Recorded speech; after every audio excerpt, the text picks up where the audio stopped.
Espace TV, les grandes gueules, le top des GG.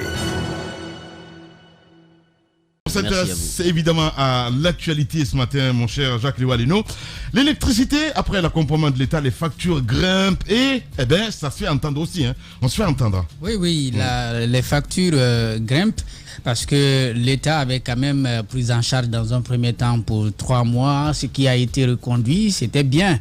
Après, il y avait des inquiétudes derrière. Est-ce que tout ceci ne va pas être utilisé à la longue par la Société Électricité de Guinée pour récupérer l'argent qui n'a pas été payé par les citoyens?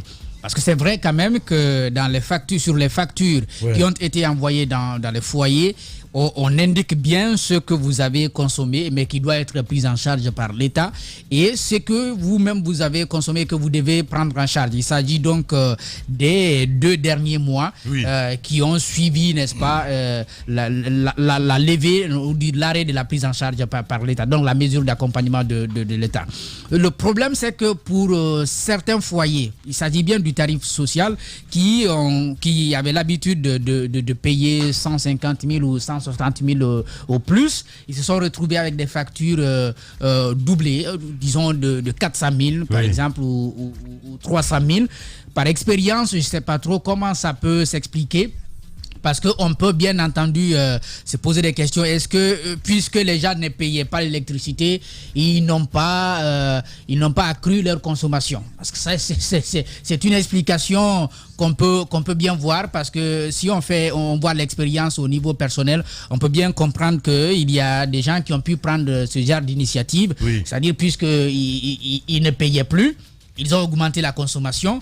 Alors là, les factures viennent, ils sont surpris. D'autres, en revanche, n'ont pas augmenté de consommation et ils se sont retrouvés avec des factures qu'ils ont du mal aujourd'hui à comprendre.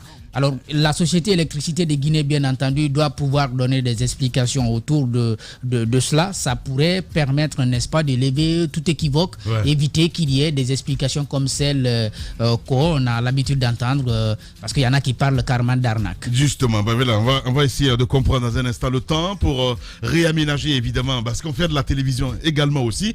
Mon cher Ahmed Kourouma, déjà, vous payez la facture ou pas du tout? Ah oui, moi je paye, bien sûr. Je paye mes factures d'électricité, évidemment, comme tout bon citoyen que je suis. Je sens que ça va sentir le soufre à ma droite là dans 2 secondes. Pourquoi vous avez mis Moussa Moïse à côté de moi aujourd'hui? Vas-y, Ahmed. Qu'est-ce qui c'est la provocation? Bon, allez-y, Mafoudia. Non, j'ai pas fini. Vas-y. Non, j'ai pas fini. Vas-y. Bon, ensuite, ça sent l'arnaque. Je suis d'accord avec toi. Et ce qui me dérange en fait, c'est que le gouvernement guinéen avait mis une super belle mesure en place. Vraiment une belle mesure d'accompagnement social pour aider les ménages dans ce douloureux moment qui est la crise du Covid, plus rajouter Ebola. Et puis vous avez EDG qui vient nous saboter tout ça. Par un coup de baguette magique avec des factures pas claires, parce que alors pour le coup j'imagine moi qui sais toi tu payes combien par mois les factures? Honnêtement, moi je suis à 350 400 par mois, mais j'ai beaucoup de matos chez moi, des matériels d'enregistrement, de télé, enfin pas mal de choses. Donc je paye très cher, mais c'est logique. Moi ça me paraît normal de payer ma facture d'électricité. Il faut que il est complètement déconnecté. Mais en quoi je suis déconnecté? Payer ses factures, c'est déconnecté. Du tout. Non, Lamine, je sais que tu as l'habitude de la gratuité, mais par rapport à l'État. Mais voilà. Pour moi, excuse-moi, payer ses factures d'électricité, ça me semble normal. Mais c'est bien. Daoud Mohamed, ça vous inspire quoi tout ça, mon cher ami? Non, hier, quand moi je rentrais aux environs de 21h, quand j'ai rencontré une voisine, et elle me dit, du facture fait, elle commençait ses plaintes, quoi. C'est que sur sa facture, avec ce qu'on avait dénoncé d'ailleurs, il faut le dire, on a apporté sur la facture de l'EDG l'arriéré. Sur l'arriéré, ce qui devait être payé par l'État, mais il y a la facture fraîche. Après plusieurs communications, l'EDG a sorti un communiqué pour dire que les citoyens ne paieront désormais que la facture fraîche. Elle, sur sa facture, il y avait, c'était 193... facture fraîche? Ouais, les 2 derniers mois, c'est un peu ça. Les 2 derniers mois, il y a la facture fraîche, il y a l'arriéré, c'est que vous n'avez pas payé, et que vous avez consommé avant. Laisse-le développer, s'il te plaît. Allez-y. Si vous voulez donner des cours de français, on peut placer un tableau. Mais ce qui est écrit sur la facture, ce qui est écrit sur la facture, c'est ce que je suis en train de vous dire. Alors, ceux qui nous écoutent savent ce que ça veut dire. Ce qui est écrit sur la facture. Il y a l'arriéré, il y a la facture fraîche. Voilà, c'est écrit sur la facture. Bien. Alors, elle trouve que sur la facture, pour la facture fraîche, elle devait payer 193 000 et quelques. Mais elle paye 200 000 pour la monnaie. On dit qu'il n'y a pas de monnaie et on a maintenu, bien sûr, 200 000 payés. Mais en bas, on ressort, sauf erreur de notre part, mais vous restez redevable de 143 000 francs guinéens. D'accord. Chose qu'elle n'a pas comprise. Et elle se pose la question, est-ce qu'au prochain paiement ou à la prochaine émission de choses de facture, si on ne rajoutera pas encore pour que sa facture gonfle. Donc il y a tous ces problèmes. Il faut que EDG accepte de donner mieux les explications aux citoyens. Mais c'est une obligation, c'est même pas qu'il accepte. Voilà, il faut que EDG communique aujourd'hui pour mieux expliquer aux citoyens. Parce qu'il y en a qui, lorsqu'ils viennent, ils ne comprennent pas. Il y a les arriérés, il y a la facture fraîche. Ils vont tout mettre ensemble pour aller payer alors qu'ils ne devaient pas payer. C'est l'État qui devait payer cela.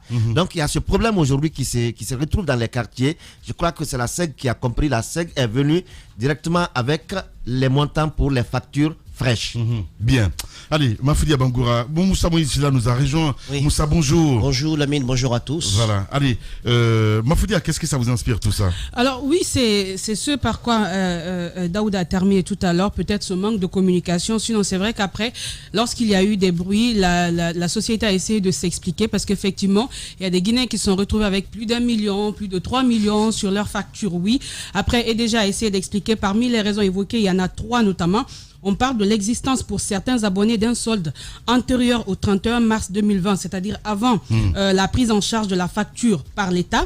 Deuxième raison, on parle de l'accumulation du non-paiement des consommations de la tranche 3 d'avril à décembre 2020 qui, conformément au plan de riposte Covid-19, devrait faire l'objet d'un report de paiement.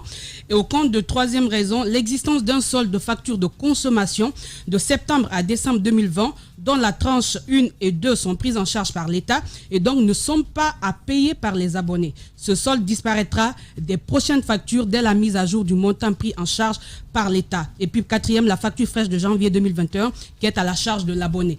Justement, c'est cette explication qui aura peut-être été tardive quand on sait qu'on a une population à majorité analphabète. Peut-être il aurait fallu passer avec toutes nos langues, essayer d'expliquer aux gens à quoi ils devront s'attendre. Vous allez voir de gros montants sur vos factures, mais ne soyez pas étonnés. Voici ce qui va se passer. L'autre alternative aurait été de mettre en place, je ne sais pas, un système de telle sorte que lorsque les citoyens auront leur facture, ils ne verront, Jacques l'a dit, que ceux qu'ils ont à payer, des montants qu'ils ne feraient pas, évidemment. C'est ce travail qui n'a pas été fait. Pourtant, on sait que la gratuité allait forcément prendre fin. Pourquoi ne pas avoir pris les devants pour pouvoir éviter tout ce qu'on connaît maintenant? Anticiper, justement, c'est ce que je ne comprends pas et c'est ce que je déplore. Il n'est jamais trop tard pour bien faire. Ce qui est important aujourd'hui, c'est d'aller vers une large... une large communication. Parce que ce sont les citoyens qui payent ce déficit. Non, ils ne payent pas déjà. Ils ne payent pas déjà, c'est qu'ils ne comprennent pas les explications. Donc, bien expliquer comment ils devront payer et ce qu'ils auront à payer, on peut le faire déjà. Je pense qu'on peut éviter les futurs problèmes. Déjà, avec ce qu'on a, on peut aller avec la communication. Pour moi, ça devrait suffire parce que les gens ne refusent pas de payer, mais ils ne comprennent pas lorsqu'on parle de gratuité qu'on se retrouve avec ces gros montants. C'est le seul problème. Allez-y, mon cher. Oui, justement, moi, j'ai un voisin qui disait est-ce un cadeau empoisonné? Parce que lorsque on accepte de subventionner pour 3 mois cette question d'électricité, mais aussi d'eau. N'oubliez pas également que les secteurs tels que le tourisme, l'hôtellerie ont aussi bénéficié un peu de ces largesses de l'État guinéen, sans compter un peu les produits de consommation de première nécessité. Maintenant, au-delà, moi je crois aujourd'hui, au-delà de la facture fraîche, puisque de l'autre côté, il y a les arriérés, je pense qu'on aurait pu tout simplement soustraire cette étape de la facture pour éviter quand même que les citoyens se retrouvent à payer. Parce que si vous ne communiquez pas, il y a des citoyens aujourd'hui qui risquent de payer non seulement la facture fraîche, mais qui vont aussi chercher un peu à réduire ce déficit au niveau des arriérés. Je pense que c'était à l'État d'anticiper. Parce que ce qui va se passer, on a comme l'impression qu'il y a un déficit qui est créé aujourd'hui avec cette pandémie. Oui. N'oubliez pas que dans tous les secteurs, l'État a donné de l'argent de la main droite, il faut récupérer avec la main gauche. Donc pour financer ce déficit, est-ce qu'on est en train d'être dans une politique pour essayer d'arnaquer les citoyens? C'est la question qu'il faut se poser. Maintenant, moi, l'un dans l'autre, je crois qu'on a accepté de subventionner. Il ne faudrait pas qu'on passe par derrière pour soustraire et retirer cet argent aux citoyens. Ouais. Parce que c'est ce que beaucoup sont en train de dire. Tu n'y crois pas en fait. Je n'y crois pas. Voilà. Beaucoup estiment qu'ils ont été... Voilà, ils ont été... Voilà, on a parlé de subventions, que c'était un cadeau empoisonné. Aujourd'hui, dans les caisses de l'État, on sait sur le plan international, partout, chacun est en train de mettre en place une politique fiscale pour financer ce déficit. Pour éviter quand même de faire la planche à billets. Par exemple, en Allemagne, dans la semaine prochaine, ils vont essayer quand même je ne parle pas de reconfinement, mais de libérer un peu les gens pour qu'ils souffrent, pour qu'ils sortent. Mais ils ont un déconfinement. Donc, ils ont ensuite rajouté un peu cette politique fiscale. Donc, c'est de dire, on voulait sortir, mais attention, il faut que l'État finance un peu ce déficit. Est-ce que c'est le même scénario en Guinée? On vous donne l'impression de vous subventionner et qu'après, derrière, on essaie de retirer ce déficit qu'on aurait pu créer. Ça peut être une stratégie. Mais moi, je pense qu'aujourd'hui, il faudrait que EDG communique pour éviter que les citoyens refusent de payer les factures. Je sais que l'État subventionne beaucoup. Le secteur de l'électricité, ça coûte beaucoup à l'État guinéen. Parce qu'on sait qu'avec les factures, les gens n'ont pas la culture de redevabilité vis-à-vis de l'État. Mais de l'un dans l'autre, il faudrait éviter quand même de jouer à ce jeu avec les citoyens. Justement. Et les amener à financer ce déficit qui a été créé par la pandémie. Voilà, en parlant d'électricité, parce que quand le président... Peut-être on va vous poser la question tout à l'heure, Mamadou Sylla. Il a été question de voir aussi, parce que j'ai vu ça sur Guinée News. Ça m'a fait vraiment bizarre à dire. Est-ce qu'il faut donner l'électricité pendant la journée ou la nuit? C'est quand même bizarre. Je ne comprends pas. Allez-y, mon cher ami. Non, cette question ne se pose pas. Je ne sais pas qui l'a posée. Mais si, sur Guinée News, je l'ai vu l'article ce matin. Si quelqu'un pose cette question, c'est une autorité. C'est le président. Ah non. Mais si, je pense que ça me rappelle. Si. Là, si le dit, je pense que il devrait passer un coup de fil à Donald Trump. Il s'est exprimé sur la lutte contre le coronavirus en suggérant qu'on mette un peu d'alcool dans les veines des malades, puisque ça nettoie vite le coronavirus. Donc, je pense qu'on ne peut pas quand même dire de telles choses. Moi, je trouve que le débat, Lamine Guirassy, est ailleurs. Nous sommes l'un des pays les mieux arrosés de l'Afrique de l'Ouest.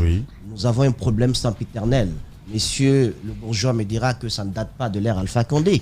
Mais je dis qu'il était quand même l'espoir de tout un peuple afin qu'il puisse nous sortir de cette ornière. Si l'engagement politique à son niveau signifie l'engloutissement de tous ces montants dans ce secteur, je trouve qu'on a manqué de réflexion, de stratégie pour que cet argent-là, cette manne financière, puisse nous donner l'énergie dont on avait besoin.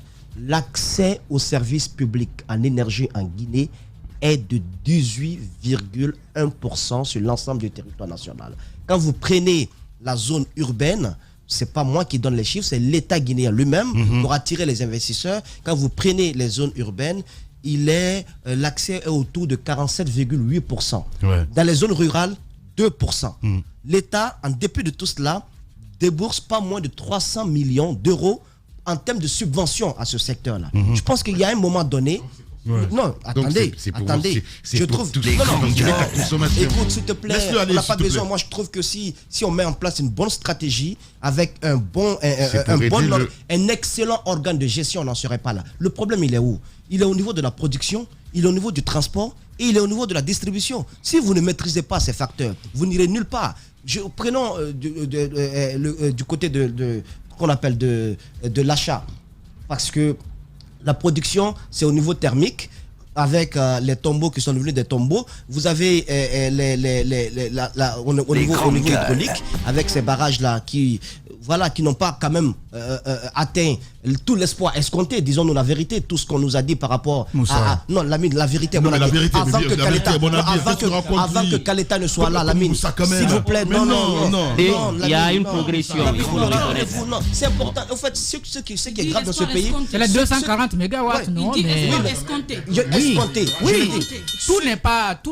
La capacité n'est pas... La capacité est quand on n'avait pas encore mis ce barrage en place, Rappelez-vous de ce qui avait été dit. Est-ce qu'on vous avait dit que ce barrage allait être amorphe en saison sèche? La crise de l'électricité était un lointain Alors, souvenir. vous avez un barrage qui change couleur. Quand il y a la pluie, il se sent bien. Quand il n'y a pas la pluie, ça ne va pas du tout. Moi, je trouve la mine. Non, mais la mine, vous ne pouvez pas parler. Vous ne pouvez pas parler. Non, moi, je ne fais pas ça. La mine, j'aimerais que l'on comprenne les racines du problème. Et si on maîtrise les racines du problème, on peut résoudre ce à quoi nous assistons aujourd'hui. Donc, j'ai parlé de la production. J'ai parlé du thermique, j'ai parlé de l'hydraulique. Laissons l'énergie éolienne, parce que notre président était champion de l'énergie renouvelable. Je ne sais pas quelle est l'énergie renouvelable que nous avons en Guinée. Sincèrement, en termes de trucs, je n'en vois pas. Oui, c'est de l'énergie aussi, là, mon corps. Voilà. Donc, vous avez le transport, les lignes de transport. Allez-y demander aux spécialistes qu'est-ce qui se passe. Le taux de... Non, tout ce que nous perdons dans le transport de cette énergie. Et je finis par... l'organe de gestion. L'organe de gestion, la mine. EDG, aujourd'hui, il faut une réforme en profondeur. Je suis désolé. Le départ de Veolia n'a pas... Ça devrait être pour nous l'appropriation de toutes les données et la mise en place d'une excellente équipe qui allait vraiment bien gérer EDG. Mais ce n'est pas le cas. Ce n'est pas le cas. Il faudrait un audit sérieux au niveau de l'électricité de Guinée afin que nous puissions quand même sortir cette société. Alors comment comprendre aujourd'hui? Elle est toujours déficitaire, la mine. Toujours. Je comprends très bien. Mais comment comprendre aujourd'hui la surfacturation? Parce que c'est ce qui ressort à chaque fois au niveau de la population. Alors, je vous explique. Même si Mafoudi a donné des explications un peu bancales. Oui, non, voilà. pas. C'est ce que je dis. Le EDG, c'est ce que je dis justement. Voilà. Puisque je parle de restructuration de cet organe de gestion de Guinée, vous avez le personnel qui travaille là-bas qui n'est pas maîtrisé. Vous avez le nombre de personnes qui bossent là-bas. La mine, bien malin celui qui vous dira combien d'agents bossent à ce niveau-là. Vous avez un problème de coordination au niveau de EDG. Vous avez un problème lié à la facturation elle-même. C'est-à-dire que vous pouvez être facturé en fonction de leur agent là qu'ils ont installé au niveau des domiciles pour calculer les compteurs, pour calculer le kilowattheure, et d'autres, l'élément X, lui il est facturé en fonction de ce qu'il a dans sa maison. C'est en Guinée où vous voyez, on dit ouvrez la maison. Vous avez un climatiseur, vous avez un fer à repasser. Ah, vous avez quoi ici comme ça? Votre téléviseur, c'est combien de trucs? Il note tout ça. Et en fonction de ça, l'ingénieur Albeinstein s'assoit, il dit ça va coûter, ça fait tel kilowattheure, vous payez tel. Non, mais, c'est pas possible, c'est pas comme ça qu'on le fait. C'est pas possible. Moi, je trouve qu'il faut complètement dépoussiérer l'électricité de Guinée, mettre en place une gestion qui soit commune, une gestion qui soit commune pour l'ensemble des ménages. Si cela n'est pas fait, si on ne maîtrise pas tous ces facteurs-là, on continuera à assister à ce genre de choses. Et les citoyens auxquels on dit, je finis par ça, que l'électricité, la facture que vous recevez, vous ne payez que la facture fraîche, dites-moi, qui va comprendre ce que ça signifie, la facture fraîche? Qui va comprendre? Allez-y, mon cher Ahmed. C'est la question que j'ai posée, parce que bientôt on va nous inventer la facture frigidaire aussi. Bon bref. Les grandes gueules. Non mais Moussa Moïse, tu sais quoi, je vais créer le club des morosités et puis tu vas en être le patron, parce qu'à chaque fois que je t'écoute, j'ai envie de me tirer une balle dans la tête quand je suis guinéen. Non mais sérieux, j'ai envie de me suicider. On t'a demandé de te suicider, tu l'as pas fait. Je n'ai pas dit son nom, mais il y a quelqu'un. Ça c'est du off, t'avais pas le droit. Ça t'as pas le droit. Alors, il aurait dû se suicider depuis longtemps. Ne le provoque pas. Tu vois ce qu'il fait? Je te dis, ne le provoque pas. C'est une bombe. Je vais balancer, moi. C'est une bombe qui est là. Voilà. Djiba, parce que je ne veux plus l'entendre, lui. Je veux plus l'entendre. Je veux plus l'entendre. Il me fatigue. Djiba, je vais juste t'expliquer quelque chose. Parce que tu as l'air d'être le plus intelligent des trois, là, qui sont en face de moi. À part toi, ma chérie. Bon, Djiba. Toutes les entreprises publiques jusqu'aux années 2000, donc les entreprises publiques, je parle de la France, je parle du Sénégal, je parle aussi de la Côte d'Ivoire, sont des entreprises qui étaient déficitaires, et notamment dans le secteur de l'énergie, puisque avant les grandes privatisations, donc la fin de l'ère Reagan et Thatcher, on a privatisé l'énergie, et ce qui a le mode de fonctionnement, le mode de gestion a changé. Donc effectivement, l'État s'étant retiré des subventions partout dans le monde au niveau des subventions de l'énergie, les entreprises comme l'équivalent aujourd'hui de EDG sont devenues rentables. Tu enfonces une porte ouverte lorsque tu dis, mon cher Moïse, laisse-moi finir. Tu as écouté ce que j'ai dit? Je fais comparaison, ok? Donc, sont devenues rentables à partir du moment où elles ont été privatisées. Il se trouve qu'aujourd'hui, on ne peut pas accuser l'État guinéen d'avoir une entreprise déficitaire parce que toutes les entreprises qui sont gérées par les États dans le monde, laisse-moi finir, je sais que ça te chauffe les oreilles, mais c'est la réalité. Ensuite, sont déficitaires. Ensuite, le deuxième point que je voudrais signaler, il va falloir qu'on arrête cette culpabilité bien africaine de se dire que les déficits ne sont pas normaux. Le FMI est venu nous bourrer le crâne ici, ou nous bourrer le mou, comme on dit en économie, pour dire attention, vos déficits sont colossaux. Ils ont oublié que l'Europe, et notamment les pays européens, vivent sur les déficits. Les États européens empruntent sur les marchés privés et sont sans cesse déficitaires. Et si vous avez regardé la loi des grandes gueules qui a fixé, que l'Union européenne a fixé, elle fixe le barème, ou plutôt le droit des pays européens à s'endetter ou plutôt à être déficitaire à hauteur de 3%. Et ce n'est pas accordé à l'Afrique.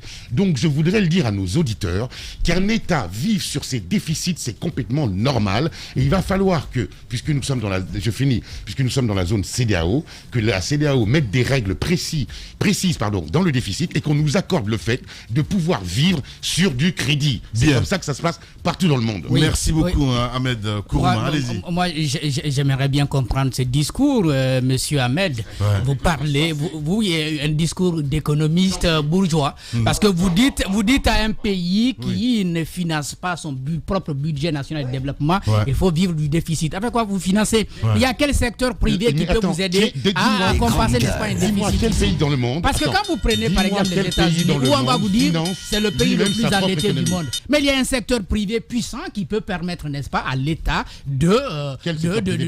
je parle d'un secteur privé par exemple américain. Attendez, tu ne peux pas le comparer avec un secteur privé guinéen qui ne peut pas, oui, le plus endetté, mais pas ailleurs, à l'interne. Ici, on est en train de compter sur les institutions financières internationales. À l'interne, c'est-à-dire auprès du secteur privé américain. C'est beaucoup plus. Bien. Donc, pour revenir à la surfacturation, moi, je pense qu'il y a un travail de pédagogie à faire. Et puis, il faut aussi qu'on soit un peu transparent sur la question des factures notamment. Il ne faut pas que la facturation soit faite différemment d'un foyer à un autre. Parce qu'il y a la question, par exemple, des compteurs qui n'ont pas été placés partout. On a entendu EDG se plaindre à un moment donné, les Guinéens ne payent pas l'électricité. Mais il est de sa responsabilité en tant que société de distribution de passer dans tous les foyers, de faire le recensement et de poser, n'est-ce pas, ces compteurs pour que le calcul soit fait de la même manière. Parce que si on sort des factures assez différemment, c'est assez compliqué. Il y en a qui consomment plus, mais qui payent moins. Voilà. Vous êtes chez les GG sur Radio Espace. Espace TV, les grandes gueules, le top des GG. La mine de passage, en 30 secondes, souhaiter un joyeux anniversaire à notre format national qui a un an de plus ce 4 mars. Il a quel âge? 90 ans aujourd'hui peut-être? Non, c'est rien du tout. Je pose la question, Moussa. Hein? La mine, je n'étais pas né, comment je veux le savoir? Voilà, c'est vrai. Allez, on va continuer l'émission dans un instant, évidemment. Guiba, mon cher Jacques, on part à Cancan. Vous nous apprenez de ce côté que l'université n'a plus de recteur. L'université est sans recteur. Vous faites le recteur qui était là est décédé depuis juillet 2020 et l'État n'a pas songé encore à lui trouver un remplaçant. C'est vrai qu'il y a un vice-recteur, docteur Somparé, qui essaye de gérer, mais comme vous le savez, s'il n'y a pas un décret qui vient derrière pour confirmer tout ça ou envoyer son remplaçant, il a encore du mal à prendre véritablement ses marques. L'autre problème qui se trouve à l'université, c'est le problème de place. On en parlait du côté de Sonfonia, à Kanka également. Le sérieux problème de place se pose. Et quand c'est à l'intérieur du pays où vous n'avez pas assez d'universités privées, où on n'oriente plus d'ailleurs globalement dans les universités privées, le problème est devenu très majeur. Au point de vue formation aussi, parce que ça c'était le côté administratif, mais au point de vue formation aussi, il y a des critiques qu'on formule à l'endroit de la grandes gueules en place. et qui ne ferait pas beaucoup dans la rigueur pour faire en sorte que l'université reprenne son place d'antan. C'était quand même l'une des meilleures universités, c'est la plus grande université, mais c'était l'une des meilleures universités de l'époque. Il y a beaucoup qui ont été formés à l'université de Kankan à l'époque, donc si vous les voyez, vous avez quand même du respect pour eux, comme on en a pour ceux qui ont fait Gamal dans le temps. Aujourd'hui, ce problème est véritable. Il y a donc une situation que les gens dénoncent. Mais surtout, ce qui est plus préoccupant, c'est cette histoire de recteurs qui n'existe pas. Bien. Le problème qui est derrière, qui a comme conséquence, c'est qu'il y a des étudiants qui sont arrivés en fin de cycle, donc qui attendent que leur diplôme soit signé. Et tant que ce recteur-là n'est pas là, ils ne peuvent pas avoir leur diplôme. Ça devient donc un problème. Ils peuvent obtenir des attestations au niveau des services de scolarité, mais ils ne peuvent pas obtenir, n'est-ce pas, le diplôme parce qu'il faut le recteur pour apposer, n'est-ce pas, sa signature, ce qui n'est pas aujourd'hui fait. Voilà. Allez, géopolitique, on en parle. On part au Sénégal ce matin, mon cher Diba Milimono. Oui, Ousmane Sonko arrêté, hein. Oui. Il est aux arrêts depuis hier. Oui, depuis hier, on a tous appris cette information. Vous savez, Ousmane Sonko a été accusé dans une affaire de viol. Voilà, il a été accusé dans une affaire de viol, mais aussi de menace de mort au niveau d'une salle, en tout cas, de massage où souvent il se rendait parce qu'il estimait qu'il avait des maux de dos. Donc, il a été, il y a cette fille, Sarr, Agui, qui l'avait quand même accusé de viol, mais aussi de menace de mort. Donc, c'était la suite logique un peu de cette convocation. Parce que vous vous rappelez que son immunité parlementaire avait été finalement levée. Oui. Donc, pénalement, il n'était plus protégé par son statut. Donc, ça fait qu'aujourd'hui, qu'il est poursuivable. Ouais. Et en même temps, s'il est inculpé dans ce dossier, on pourrait le condamner. Donc, hier, il devait répondre à la convocation du tribunal. Donc, c'est sur, disons, la route. Parce qu'il faut rappeler que les militants se sont massés, qui étaient là pour scander des slogans pour dire comme quoi c'est lui le leader en face de Macky Sall. Donc il y a eu un peu des échauffourées entre les militants qui étaient très surchauffés et les hommes en uniforme. Donc finalement, ça n'a suivi son arrestation.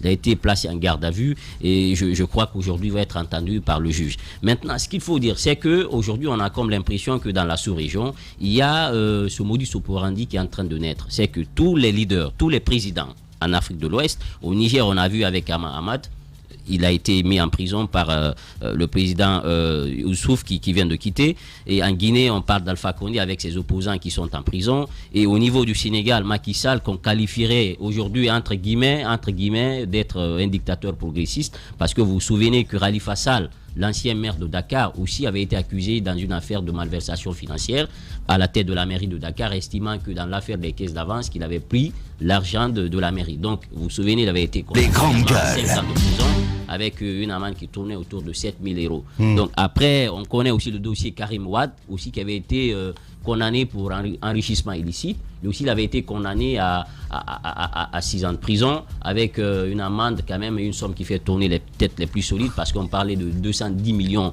d'euros à l'époque à payer. Donc, Khalifa Sall avait été gracié par Macky Sall, mais ça ne l'a pas permis de participer à la présidentielle de 2019. Parce que sur le plan civil, on estimait que la grâce peut effacer la sanction pénale, mais pas la sanction pécuniaire. Ouais. Donc, ils l'ont disqualifié. On sait que Karim Wade également, ça a été le scénario. Il a quitté le pays, il a été gracié, mais il ne peut pas revenir au Sénégal parce qu'il est sous une menace. Une fois au Sénégal, tant qu'il ne paye pas les 210 millions d'euros, il risquerait de se retrouver en prison. Donc, lui aussi, il est disqualifié de facto de la course à la présidentielle. Donc, le seul candidat qui était en face de Macky Sall, c'était quand même Ousmane Sonko. Parce que Ousmane Sonko, n'oubliez pas qu'il est arrivé 3e lors de la présidentielle de 2019. Et donc, c'est un candidat potentiel. Celui qui est venu 2e, Idriss, aujourd'hui fait partie de la mouvance présidentielle parce qu'il y a eu un remaniement. Finalement, il est dans le gouvernement. Donc, pratiquement, Macky Sall n'a aucun opposant de taille en face de lui. C'était seulement Ousmane Sonko. Est-ce que ce qui est fait, c'est une manœuvre politique pour éliminer cette fois-ci... Même s'il a répondu sur RFI... Justement, pour dire qu'il n'avait rien à voir avec ce qui se passe. Il estime que c'est une opération tellement basse. Il n'a pas le temps de commenter de telles choses. Maintenant, les Sénégalais se posent la question de savoir, est-ce que aujourd'hui Macky Sall est dans cette dynamique de supprimer toute opposition en face de lui pour quand même conforter son pouvoir. Et parce qu'en 2024, il y aura les élections. Je ne pense pas qu'il va aller sur un 3e mandat. Pour qui connaît quand même culturellement le Sénégal, qui est enraciné dans la démocratie, on ne le souhaite pas, on ne le pense pas. Mais ça peut quand même lui permettre de conforter le pouvoir en place et de préparer quand même un dauphin qui va venir paisiblement diriger le Sénégal, parce qu'il n'y a plus d'opposition en face. Mais ça a des conséquences. Parce que premièrement, ce qui va se passer, c'est qu'aujourd'hui, il faut que les chefs d'État comprennent une chose en Afrique. C'est un danger de croire que déstructurer une opposition vous permet de gagner facilement des élections et d'asseoir votre pouvoir. Parce que ce qui va se passer, l'opposition, c'est comme, disons, cette espèce de récipient qui arrive à contenir les frustrations des populations. C'est eux l'interlocuteur entre le pouvoir et le peuple. Lorsqu'il n'y a plus d'interlocuteur entre vous et le peuple, vous avez supprimé tout le monde. Donc c'est visible en fait. Ce qui va se passer, voilà, ce qui va se passer, le débat risque d'être entre le pouvoir et la rue. Et si le débat s'exporte entre le pouvoir et la rue, il y aura des levées de boucliers et une révolution dans le pays. On ne le souhaite pas. Comme dirait l'autre, l'opposition, c'est comme un fleuve. Lorsque vous l'empêchez de couler d'un côté, il va contourner pour couler de l'autre côté. Et c'est ça les conséquences qu'il faut éviter. Il faut que les chefs d'État comprennent une chose. L'opposition, c'est ce canal qui permet de contenir les frustrations des peuples. Lorsque vous les supprimez, le débat va s'inviter entre vous et la rue. Voilà. Allez-y, Daouda Mohamed Kamara. Vous savez, avec Macky Sall, on a pensé à un moment donné que c'était ce démocrate qui était venu au Sénégal. Quand on sait l'histoire démocratique du Sénégal, avec le niveau même, le niveau de la population sénégalaise. Et aujourd'hui, il a rappelé le cas de Karim Wade, le cas de Khalifa Sall. Aujourd'hui, c'est Ousmane Sonko qu'on estimait être le dernier rempart de l'opposition. Parce que derrière Ousmane Sonko aujourd'hui... Toujours est-il que, en ce qui concerne cette accusation quand même... Oui, on a suivi les déclarations de Raji Sarr. Même hier ou avant-hier, elle s'est encore exprimée quand elle a rappelé qu'elle a été à 2 reprises déviergée, excusez-moi le terme, à l'antenne, qu'elle a été à 2 reprises par Ousmane Sonko, et ensuite elle a été violée à plusieurs reprises par Ousmane Sonko. Et on voit derrière tout ça une sorte de film dont on ne sait pas trop qui en est le réalisateur. Mais il y a un film qui se tourne. C'est ce qu'on ne dit pas en politique qui est intéressant. Voilà, c'est ce qu'on dit. Comme ils le disent, il faut les enfariner. Ça va dans tous les sens. Alors aujourd'hui, ce monde-là est sale. Alors aujourd'hui, Ousmane Sonko, il est en train de subir ce que Khalifa Sall a subi, ce que Karim Wade a subi, parce que Karim Wade aujourd'hui, il a été contraint à l'exil. Il ne peut plus se sentir chez lui au Sénégal. On a vu le retour récemment de Wade qui est venu, il a passé un petit temps à Dakar, il est reparti. Il n'a pu obtenir rien de Macky Sall par rapport à Karim Wade.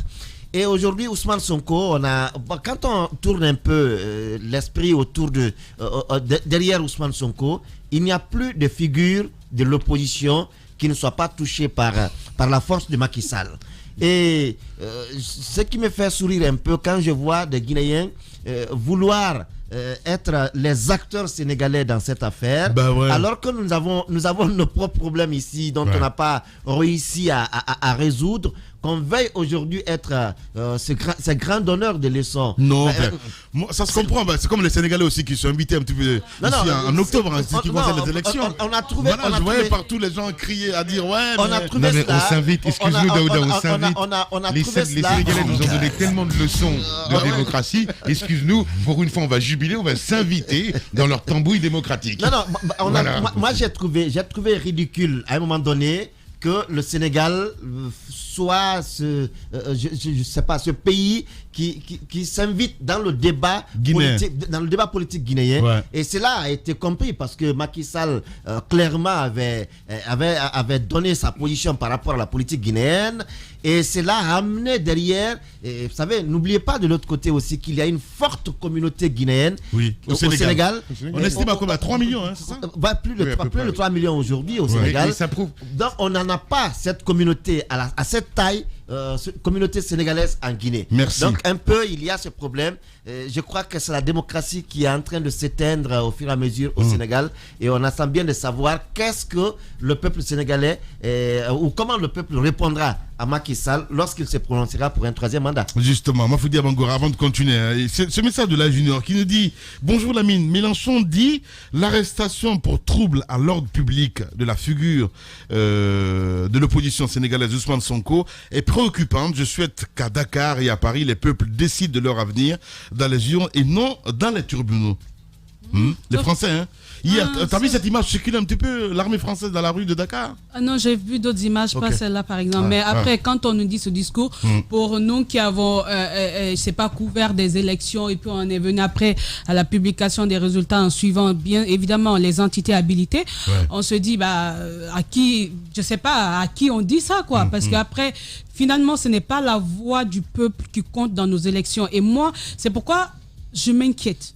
Je pense qu'à un moment, il faut arrêter, il faut redéfinir, il faut revoir ce que nous voulons vraiment pour ce continent. On ne peut pas continuer à commettre les mêmes erreurs. L'opposition, c'est pas, je sais pas, ce ne sont pas des aliens qui atterrissent dans un pays et qui veulent faire autre chose. Ce sont les fils de la nation qui ont autre manière de voir la gestion. Vous n'avez pas les mêmes façons de voir, mais vous voulez faire la même chose. Contribuer à l'amélioration des conditions de vie dans un pays. On ne peut pas concevoir que lorsque vous avez la possibilité d'être au pouvoir, de pouvoir gérer et que vous vous évertuez à finir avec des gens qui ont le même rêve que toi. C'est une perte de temps et puis après ça nous met constamment dans ce problème de destruction. Quand même un jeune comme Sonko qui est bien parti, on a regardé les dernières élections, il incarnait l'espoir. C'est vrai qu'il y a un candidat qui a été élu, mais après beaucoup se sont dit, tiens bien, on a vu ce jeune-là, on sait que dans les années à venir, il pourra faire quelque chose pour le Sénégal. Et savoir que pour un truc, je sais pas, banal, c'est vrai que pour nous, à date, parce qu'il faut jugement, de certifier ce qui s'est passé, mais justement, quand on a l'habitude... Parce que quand les marabouts viennent le voir à dire, il faut se présenter quand même au tribunal et tout ça, je suis pas en train de dire qu'il est coupable de quoi que ce soit. Hein. Voilà. Parce que les politiques, l'image qu'on vous montre et ce qui est en dessous, c'est autre chose. Hein. Toujours est-il que maintenant... Souvent, c'est des prédateurs sexuels, je suis désolé. C'est bien possible, c'est bien possible. On a... Mais non. La sexualité, c'est un autre aspect de l'homme. Ça n'a souvent rien à voir, souvent le pouvoir aussi. On peut être ce qu'on veut de ce côté et après être un bon dirigeant. C'est bien possible. Mais ce que je veux dire par là, c'est que du côté du Sénégal aujourd'hui, ce qui inquiète en fait, Djiba est revenu là-dessus, c'est quand même ces coïncidences qui ne peuvent pas passer inaperçues. De Karim Wade à Khalifa Sall, aujourd'hui on se retrouve avec Sonko, on se dit mais qu'est-ce qui se passe? Pourquoi tous ces gens-là qui étaient bien placés pour être d'éventuels candidats ont aujourd'hui des problèmes? Je pense que c'est là que ça inquiète, et dire qu'un Macky Sall, avec tout ce qu'il a fait au Sénégal aujourd'hui, puisse permettre même qu'il y ait un débat concernant le 3e mandat le concernant, je dis quelle perte. Bien. Ce qui pose problème par rapport à l'accusation qui est portée contre lui, c'est que celui qui connaît le parcours de Sonko, vous vous souvenez, il avait été radié de la fonction publique par Macky Sall parce qu'on estimait qu'il a violé un peu ce devoir de réserve, cette solidarité gouvernementale, parce qu'il a révélé des choses sur une corruption qui ne disait pas son nom au niveau du pouvoir. C'est un homme, on estime que moralement, qui est bien assis et qu'il ne souffre d'aucune poursuite. Donc ça ne cadre pas un peu avec cette image de Robespierre qu'il dégage. C'est là le problème avec les Sénégalais. Je vois. Allez-y, mon cher Jacques. Le temps pour le réalisateur d'appeler le chef de file de l'opposition. Il y a un problème démocratique, certes, mais je crois que dans les commentaires, on peut aussi s'appuyer sur l'accusation. Parce que la dame qui accuse n'est pas morte. Elle est là. Et elle n'est pas représentée par l'État dans cette histoire. Du tout. Je crois qu'à un moment donné, il faut qu'on s'appuie aussi sur ce fait-là. Maintenant, on peut, pour 1000 raisons, estimer que le pouvoir est derrière, parce qu'on a vu ce qui s'est passé avec Khalifa Sall et puis Karim Wade. Mais là, on sait que c'est l'État qui poursuivait. C'est l'État qui a poursuivi Khalifa Sall, c'est l'État qui a poursuivi, comment on appelle ça, Karim Wade. Pour Ousmane Sonko, ça n'a rien à voir. Donc, il ne faut pas oublier cet état de fait. Ceci étant, pour bien des raisons, Macky Sall, on peut bien comprendre qu'il n'est pas ce démocrate qu'on rêvait. C'est quelqu'un qui avait promis, par exemple, après son élection, qu'il allait ramener le mandat à 7 ans. à 5 ans, de 7 ans à 5 ans, il a quand même fait le premier mandat à 7 ans, se cachant derrière une décision de la Cour constitutionnelle qui avait constaté que ce n'était pas possible. Je crois que ceux sur qui nous avons misé en Afrique nous ont trahis. Il y a Macky Sall au Sénégal, mais il y a également le Béninois qui fait beaucoup de choses. Lui aussi, il vient d'arrêter une opposante. Donc, il y a beaucoup de choses comme ça qui arrivent. Moi, parfois, quand on nous pousse à faire des comparaisons avec Alpha Condé, j'ai dit, mais attention, je crois que le vieux, il est plus bien, hein, parce que lui, il n'a pas osé arrêter celui d'Alain Diallo. Il n'a pas osé arrêter un Sylvia Touré. Oui, il est arrivé au même moment que Alassane Ouattara et Macky Sall. C'est maintenant on dit qu'il commence à arrêter. C'est maintenant là, on dit qu'il a arrêté des opposants. Oui. Alassane Ouattara a fait 10 ans sans opposition. Macky Sall, c'est sans opposition. Alpha Condé, il est vieux. Ah, d'accord. Mon Dieu. Jacques Lewa. Non, mais il est terrible, Jacques. Allez, il va aller. Allez-y, mon cher Moussa. Oui, mais Jacques, attention. Dans nos cimetières, dans beaucoup de monde qui ne sont pas tombés du côté du Sénégal. Je le dis. Je ne suis pas en train de dire. Il y a des opposants anonymes. Je ne suis pas en train de dire que, oui, avec une guerre civile, bien entendu, c'est différent. Je ne suis pas en train de dire que c'est celui que vous venez de nommer qui a pris les armes qu'il a fait, mais c'est lui qui était à la tête du pays. Je ne peux pas utiliser le même mot que lui. Voilà, parce que, le vieux, mais tu peux le dire. Hein. Non, mais moi, je ne veux pas le dire. Alors, moi, je trouve quand même que comparaison n'est pas raison. La situation est un peu plus grave chez nous en termes de vie humaine. Je pense qu'on ne peut pas mettre ça devant. Cellou n'est pas plus que les dizaines de jeunes qui ont été tués. Sa vie ne vaut pas mieux que la vie de ces jeunes-là, à mes yeux. Évidemment. Donc on ne peut pas. Je te rejoins, Moussa. Voilà. Donc moi je trouve Lamine, et quand même que Macky Sall est en train de maquiller entre guillemets salement la démocratie au Sénégal. Oh là là. Il faut un peu. Il faut. Quel punchline. Non, je vous dis, c'est pas possible. Il faut un peu de retenue. Il faut un peu de retenue, parce que tout ce qui se passe. Mais il n'y a rien de nouveau sous le soleil. On sait ce que ça augure. On sait ce qui se prépare. C'est tellement simple. Hier, dans le troisième mandat. Mais Lamine, c'est l'intention affichée. C'est clair. Hier, dans les rues du Sénégal, vous savez, demandez à ceux qui étaient sur le terrain. C'est le pays d'à côté. Il y avait le groupement d'intervention de la gendarmerie nationale. C'était un corps d'élite. Quand vous sortez le GIGN du côté de la France, c'est pas pour aller distribuer des cacahuètes. Du tout. Alors, pour un opposant qui est sans armes, qui vient répondre à une convocation, sur les conseils bien entendu de son marabout, mais aussi de Alontine qui s'est déplacé, qui allait le voir pour lui dire c'est un état de droit, quoi que l'on fasse, il faut que tu ailles y répondre. Il va de gaieté de cœur pour le faire. Vous venez le cueillir avec un corps d'élite de cette façon. Et dans la rue, il y a la gendarmerie, mais il y a aussi les pro-maquis.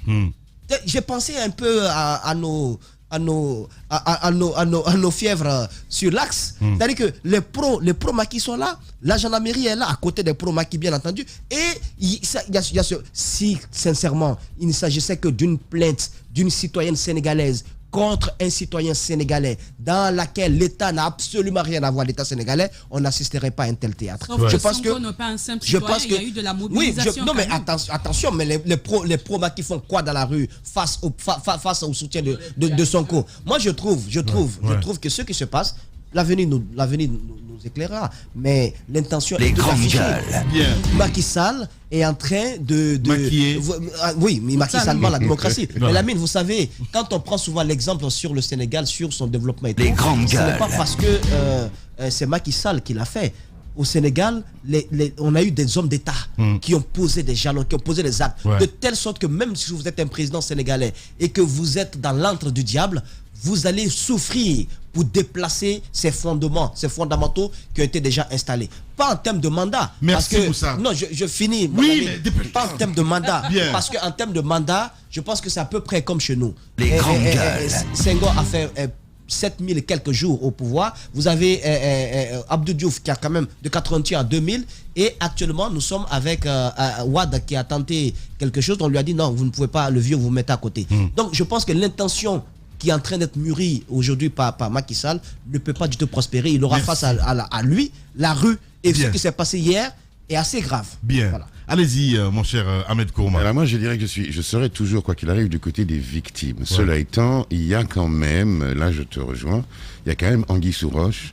à voir 3 opposants quand même assez importants disparaître comme ça, soit enfermés pour des raisons financières ou accusation de viol, qui est une recette vieille comme le monde. Et Djiba a dit à juste titre, à comparer cet opposant à Robespierre. Il faut savoir que Robespierre a quand même fini guillotiné à Paris sur la place publique.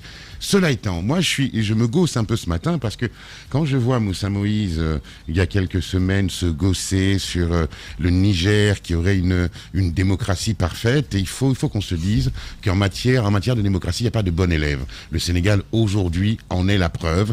Et Mafia, tu as mis l'accent sur quelque chose qui est essentiel. Parce qu'on est en train d'assister à un maquillage démocratique sur le continent. Et j'ai alerté sur le Niger la dernière fois en disant que ce n'est qu'une continuité des pouvoirs en place, et on nous maquille ça, on nous vend ça sous un beau vernis démocratique. Et l'exemple du Niger est flagrant, parce que qu'est-ce qui se passe au Niger? Pour revenir au Sénégal ensuite. Le Niger, les intérêts, c'est quoi? C'est le pétrole et c'est surtout l'uranium. Il ne faut pas l'oublier. Donc l'État nigérien et l'État français ont besoin d'une certaine stabilité. Et on est en train de nous vendre ces choses démocratiques. Et nous, on tombe bêtement dans... Laisse-moi finir. Non, je t'ai laissé parler. Non, je l'ai laissé parler. Oui, mais on n'entend pas. Donc, on n'entend pas quoi? Ah, on n'entend pas. Super. Bravo. Donc... Mais t'as le casque quand même. Non, moi je l'entendais, mais tu sais, il crie tellement que je l'entends. Bref, donc j'étais en train de finir mon exposé. Donc on est en train de nous vendre cette démocratie sous le vernis de la continuité, etc. C'est que du leurre, c'est de la foutaise. Le Sénégal en est aujourd'hui l'exemple, le Niger en était l'exemple hier, et demain ce sera d'autres pays africains. Il va falloir qu'on ouvre les yeux et qu'on arrête de tomber sur cette espèce de... Tu sais, j'ai l'impression que les Africains, on nous endort comme les charmeurs de serpents. Tu vois, on nous chante de belles mélodies, puis nous, bêtement, on tombe sur le panneau. Et puis pour conclure, c'était quand même des scènes de chaos hier au Sénégal. Hein, il faut qu'on se le dise. C'est un malaise que moi j'ai vu. C'est-à-dire que... Et puis cette arrestation fallacieuse sous prétexte il a été arrêté quand même pour un motif de trouble à l'ordre public. Mais de qui se fout-on? De qui Macky Sall se fout? Faut qu'ils arrêtent. Tu vois, moi je suis heureux parce qu'on nous a donné trop de leçons de démocratie. Le Sénégal, entre autres, nous en a donné beaucoup. Et là, ce qui se passe là-bas, c'est du maquillage démocratique. Non, tu parleras plus après ça. Tu parleras plus. Tu lui donnes plus la parole, Lamine. Je veux qu'il se taise là, jamais. Eh ben, il va parler. Allez-y. Merci, Lamine. Non, je veux pas être lent pour te rendre gloire. Je veux pas être lent. Moi, je veux juste dire que il faut éviter, quelqu'un le disait, d'utiliser les imperfections de la démocratie pour l'assassiner. C'est trop facile. Il faut éviter cela. C'est trop facile. Ce n'est pas un régime parfait à 100%. Mais il ne faut pas non plus utiliser les quelques erreurs que l'on peut constater pour pouvoir l'assassiner complètement. La démocratie au Sénégal ne s'appelle pas Macky Sall. La démocratie là-bas ne s'appelle pas Macky Sall. On vous parle d'un régime avec des règles qui doivent être respectées. Encore une fois, il faut que Ahmed Kourouma, souffre, qu'il comprenne que le courage qui a été pris par Mamadou Issoufou, quoi qu'il advienne dans les rues du Niger, ce courage qu'il a eu est salué au-delà des frontières de son pays. Je pense que ce courage-là, beaucoup ne l'ont pas eu. Allez, vous êtes chez les GG sur Radio Espace. Espace TV, les grandes gueules, le top des GG. Espace TV, tous les matins, vous avez accès à cette émission en direct. Évidemment, on parle politique. Hein, c'est le président donc, de l'UDG, et honorable Mamadou Sylla. Bonjour. Oui, bonjour. Bienvenue sur Radio Espace. Mamadou Sylla, il faut le rappeler, vous êtes le chef de file de l'opposition. Allez-y. Merci d'être là, honorable. Vous avez été mardi voir le président de la République avec un mémorandum. Dites-nous comment il vous a reçu. Oui, il a bien reçu. On l'a trouvé l'homme détendu. Et puis, vous avez vu, n'est-ce pas, comment il a réussi. Le remerciement est venu plusieurs fois et autres. Donc, il était très, très détendu. Voilà. Détendu, voilà. Attention à ça. Allez-y, Moussa. Alors, monsieur Sylla, dites-nous le contenu du mémorandum que vous lui avez soumis. De quoi il s'agit? Bon, avec tout le respect que je vous dois, vous allez, peut-être comme j'ai appelé les gens pour une conférence de presse samedi, je voulais vraiment dévaler en détail ces jours-là peut-être, mais bon, grande ligne, quand même, on a parlé de prisonniers, on a parlé de, n'est-ce pas, de frontières, Sénégal et autres, et puis aussi économique de pays, économie de pays, aussi politique surtout, longuement, et social. On n'a rien laissé, hein, donc tout est là-dedans, quoi. Écoutez, devant le chef de l'État, j'ai eu comme l'impression que vous êtes chef de file de l'opposition, donc un opposant, mais opposé à une opposition qui fait la rhétorique de la critique de cette opposition. Je ne comprends pas pourquoi vous avez cette posture-là. Est-ce que vous êtes un opposant, chef de file donc de l'opposition, ou bien vous êtes, je ne sais pas moi, une sorte d'homme politique à la solde du président Alpha Condé, à la façon, à la vision qu'il a sur l'opposition telle qu'elle devrait être, selon lui, en Guinée? Mais comment la solde? Moi, c'est l'opposition. Je suis... Ça se titre que je travaille. Tout le monde sait ça. Vous savez, la relation entre deux hommes, c'est autre chose. Hein. C'est vrai que c'est humain, et puis chacun... quelque part est lié à quelqu'un, quelque part. Donc, oui. Mais ça n'a rien à voir. Alors, je vais vous expliquer en français facile ce qu'il voulait dire. Oui. Allô? Oui, je vais vous expliquer un petit peu en français facile ce qu'il voulait dire, Moussa Moïsi. Là, c'est que pour les gens, en fait, c'est Alpha Condé qui vous a fabriqué. C'est-à-dire que vous êtes son chef de file de l'opposition. Oui, à lui. Voilà, à lui. Son opposant préféré. Voilà, son opposant préféré. Il l'invite, il écoute, il sourit avec lui, il lui donne quelques leçons d'opposition, comment l'opposition doit être, c'est quoi la politique et tout ça. Et voilà, comme si vous n'étiez pas capable de faire bouger les lignes. J'avais parlé français, j'ai bien compris, je vous réponds en français, ok? J'ai bien dit que je suis l'opposition, Alpha Condé ne m'a pas fabriqué nulle part, j'ai mon parti, et j'avoue que la partie IDG est créée, n'est-ce pas, depuis 1992, il est sur le même arrêté que RPG Arc-en-Ciel. C'est le premier parti agréé, mais IDG même est devant RPG Arc-en-Ciel.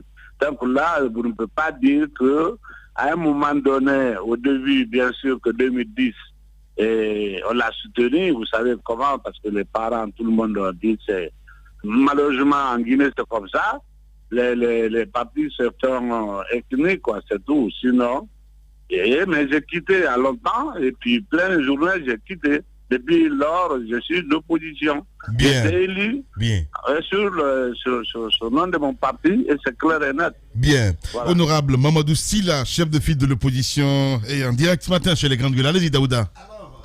Alors, Mamadou Sylla, comment comprendre que vous soyez vraiment de l'opposition, mais vos attaques, vos critiques ne sont orientées que contre d'autres de l'opposition? Comment j'ai critiqué qui?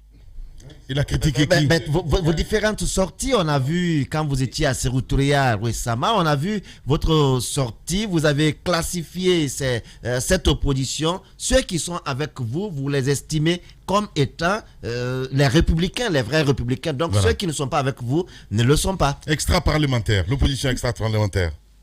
Non, écoute, vous savez très bien que je suis avec les grosses morceaux, comme tu parles de Baoui, tu parles de n'est-ce pas, Faya, puis n'est-ce pas, et Alebouya, puis Makale, Adja Makale. Donc vous ne pouvez pas dire que, bon, moi j'ai dit, je voulais expliquer la majorité qui ont accepté de venir. Et comme la loi guinéenne, 50% plus une personne, ça peut faire élire un président de la République. Donc, si déjà j'ai consulté plus de combien de partis, hein, je suis aujourd'hui mon cabinet, j'ai 23 membres.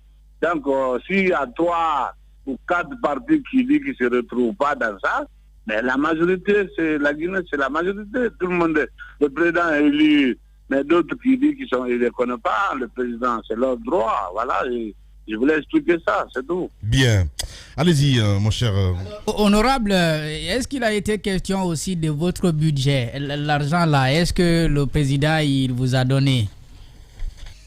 Il ne m'a rien donné jusqu'à maintenant. Il s'agit pas, on n'est pas venu vraiment réclamer quelque chose. Mais moi, je pense que dans un pays de droit, à partir du moment que quelqu'un il a un dû et à le remettre, on n'a pas besoin vraiment de réclamer et puis crier pour ça. Bien. Le pays est normal, les services sont là. Normalement, le président de la République a son budget. Et n'est-ce pas, tout le monde a son budget, le primature a son budget, l'Assemblée, pourquoi pas chef de file, budget de chef de file. Donc, 2 poids, 2 mesures. Ouais. Donc, je n'ai pas à crier, mais c'est pas normal. C'est voilà. Pas normal. Voilà. Et là, je m'en vais de Silla. Allez-y, Mafoudia. Alors, moi, je veux revenir sur l'un des problèmes que vous avez évoqué avec le président de la République, notamment le cas des détenus politiques. Dites-nous, à l'issue de la rencontre, est-ce que vous avez obtenu quelque chose, un mot, un engagement sur la situation de ces détenus? Vous savez que, bon, je crois que vous avez suivi, hein, on est venu pour remettre le mémo.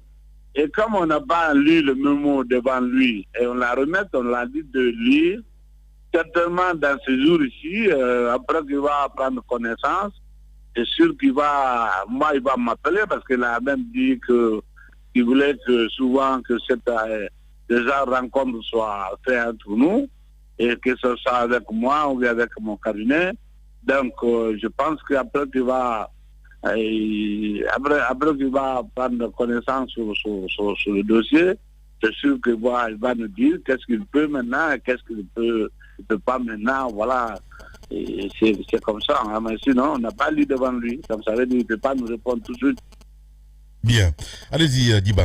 Oui, sur la question, par exemple, du dialogue national, on l'a écouté lorsqu'il dit qu'il va essayer rapidement d'attirer l'attention du Premier ministre pour créer ce cadre de concertation. Est-ce que ce discours vraiment vous a rassuré? Oui, vous savez que, bon, déjà, le cadre est créé. En fait, je parle de secrétariat permanent, c'est créé il y a moins d'un mois, je pense, maintenant. Donc, bon, ce qui reste maintenant, c'est pour meubler. Vous savez que l'opposition a 2 places dans cette formation-là. Donc, voilà, et nous, on attend qu'on puisse nous demander de fournir les 2 personnes. Et en ce moment, évidemment, vous savez que les gens oublient, mais c'est le Premier ministre, constitutionnellement, c'est le Premier ministre guinéen, patron de dialogue en Guinée. Bon, peut-être les gens pensaient que c'était une nouvelle poste et tout. Non. Hein, l'institution est claire dessus déjà. Donc, le Premier ministre est toujours chef de dialogue. Donc, maintenant, peut-être ce qui est nouveau là-dedans, c'est le secrétariat permanent qui a été créé, c'est tout. Maintenant, on a bien parlé de ça. Il a même informé beaucoup de choses. Je ne sais pas si hier, vous avez suivi, ils ont fait publier le reportage à la RTG hier. Mais il est rentré dans tout, il nous a demandé certaines choses, même que nous aussi, comment on doit se comporter, comment parler au peuple. Vous voyez quoi, il dit qu'on doit gérer ensemble, voilà, et c'est à porte ouverte pour nous et tout ça, donc voilà. Voilà. Merci beaucoup en tout cas, Monsieur le Président, d'avoir accepté notre invitation ce matin. Merci beaucoup, cher Amadou, merci. Allez, au revoir. Espace TV, les grandes gueules. Le top des GG. Et lundi, journée spéciale sur notre antenne. Eh bien, que des femmes qui vont être là pour les grandes gueules, évidemment. Nous, on va se retrouver le mardi pour continuer l'aventure. Prenez soin de vous. Grand merci à Cabinet et à toute l'équipe à Madousso. On se retrouve mardi, évidemment, avec l'équipe masculine, évidemment. Prenez soin de vous. Au revoir.